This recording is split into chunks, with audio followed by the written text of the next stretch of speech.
네, 안녕하십니까. 유쾌한입니다. 이번 시간에는 집을 짓기 위한 땅에 대한 얘기를 좀 해보려고 합니다. 집을 지으려면 땅이 있어야 되잖아요. 근데 이 땅을 찾는 게 쉽지 않거든요. 그래서 이번 시간에는 한번 실수했던 경험담 한번 같이 나눠보려고 합니다. 제가 뭐 땅과 관련된 아주 전문가는 아니지만은 실패한 얘기를 한번 들으면 참고가 될 거라고 생각을 합니다. 경사면에 대한 얘기가 되겠습니다. 대전 근방에 이제 땅을 알아보고자 하고 해가지고 금산 쪽에 땅을 찾아봤습니다. 그래서 네이버 부동산에 들어가서 물어보고 좀 다른 부동산 쪽에 조회를 했는데요. 하니까 그 중에서 좀 저렴한 게 하나가 검색이 됐습니다. 네, 금산 복수면 다복리라는 곳인데 거기에 있는 겁니다. 그리고 계획관리 지역이고 대지로 되어 있어요. 그래서 그 전에 집이 있었는데 그걸 헐었더라고요. 네, 보니까 그렇습니다. 그리고 610제곱미터, 네, 184평 정도 되는 땅이 되겠습니다. 그리고 매가가 5천만원. 그래서 평당 계산을 하니까 27만원이 되는 거예요.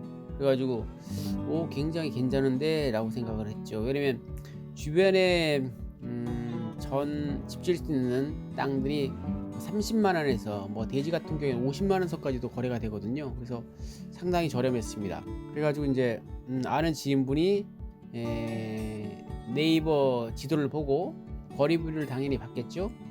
본 다음에 이제 네, 적어도 10만원 정도 싸니까 굉장히 괜찮다 생각해가지고 계약을 했어요. 계약을 했는데 이제 그 다음에 이제 저랑 같이 현장에 가본 거죠. 그래서 이제 저도 이제 거리뷰를 이제 보고 보니까 이제 그 상하수도 같은 게 깔려 있어서 괜찮다고 이제 얘기를 해줬습니다.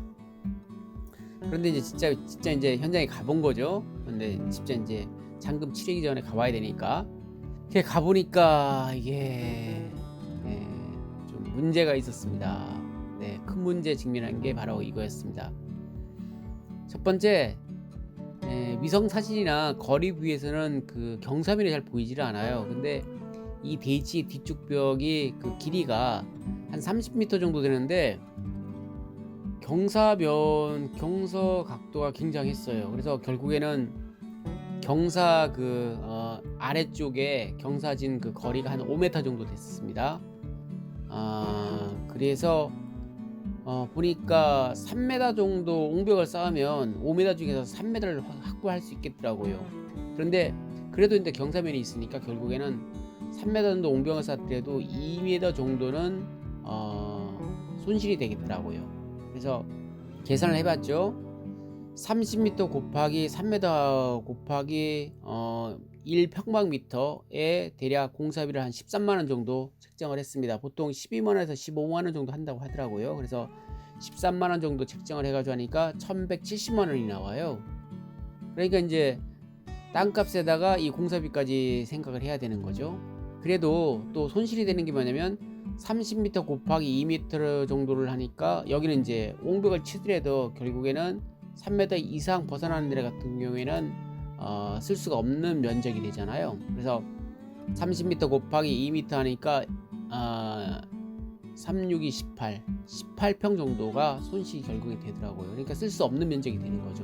3m 옹벽을 쓰더라도 결국에는 또 못 쓰는 면적이 생기는 거죠. 네, 그랬습니다. 그래서 이제 계산을 해봤죠. 이게 평당 얼마인가? 5천만원 더하기 1170만원 하니까 6170만원을 164평으로 나눴죠. 18평을 못 쓰는 걸로 했으니까. 그러니까 37만원이 되는 거예요. 네, 거의 38만원 육박하잖아요. 그죠? 네, 시중에서는 35만원에서 40만원 뭐 한 45만원 선 그 정도 거래가 되는데 37만원 38만원 정도 되니까 큰 메리트가 없잖아요. 그런데 거리 뷰에서는 없었어요. 그런데 요즘에 산 같은데 태양광 발전소를 많이 짓잖아요. 가보니까 경사면 바로 위쪽에 절벽과 같은 그 경사면 위쪽에 태양광 발전소가 딱 버티고 있더라고요. 한 500평 이상 정도 되는 것 같았습니다. 그래서 같이 간 분하고 의논을 했죠. 그러니까 결국에는 태양광도 문제이고 값도 큰 메리트가 없으니까 그냥 계약금을 날리자 이렇게 해서 끝을 내기로 했습니다. 그래서 장점은 먼저 시세보다 저렴하다고 생각이 됐습니다. 35에서 40만 원보다 저렴해서 접근했는데 그게 아니었던 거죠. 네. 다음은 이제 마을 내에 있는 땅이어서 상수도 하수도 깔려 있기 때문에 상수도 끌어오는 거라든가 그 다음에 하수도 빼는 게 수월해서 그건 굉장히 매력적인 거였습니다.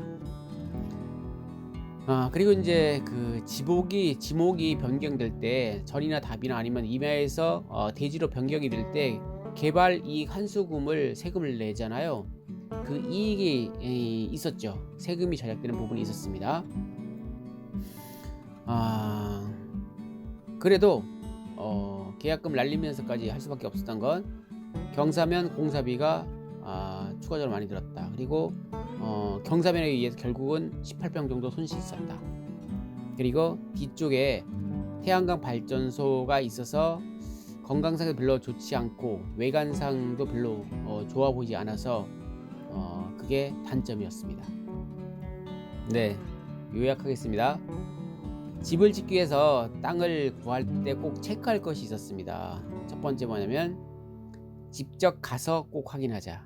네, 거리뷰도 안 되고요, 위성 사진도 안 되고요, 누구 얘기를 듣는 것도 안 되고요, 오직 본인이 확인을 해야 됩니다. 두 번째, 건축비 외에 토목공사비도 따져보자. 의외로 많이 듭니다. 그러니까 토목공사비, 그러니까 상수도 끌어오른다든가 하수도 공사, 기타 길 내는 거, 그 다음에 옹벽 쌓는 거, 이런 토목비용도 굉장히 많이 들거든요. 그래서 단순하게 땅값만 생각하지 마시고 그런 것도 꼭 생각을 했으면 좋겠습니다. 어떤 분이 25만원에 땅을 샀는데 토목공사비도 결국엔 25만원 들었답니다. 그래서 꼭 그걸 같이 생각해 봤으면 좋겠습니다. 그리고요 이것저것 다 확인한 다음에 꼭 계약을 했으면 좋겠습니다. 섣부르게 계약을 하면요 계약금을 날리게 됩니다. 그래서 덥석물면 계약금 뜯길 수 있으니까 꼭 확인하고 하시기 바랍니다. 이상입니다.